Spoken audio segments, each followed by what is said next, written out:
Mana shu Gentrani hadovoyda bitta ovoz bor edi. Yo'qotgan to'g'risi bir kun vaqtim ketdi. Xohlasalar sizlarga 1 minut ichida nimadan chiqqan aybini ko'rsatmoqchiman. Qaranglar, buni amortizatorni qildik. Richak vtulkalari, richak rezinkalarini yangi qo'ydik. Xo'p, yana nima? Stabilizator, nakinashning sharoiti hammasini yechilgan holatda o'zimiz qo'limiz bilan tekshirdik. Baribir bitta ovoz yo'qolmadi. U ham qanaqa holatda chiqadi?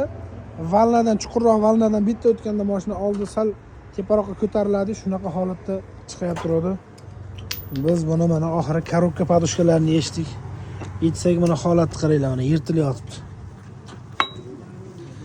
Bir kun vaqtimiz ketdi mana shu mashinaga, bir kun. Mana sizlarga 1 minutda nimadan chiqqan aybini ko'rsatdim. Mana yangisini o'sha koreyskiy jemidan qo'yib beryapmiz. Xo'p.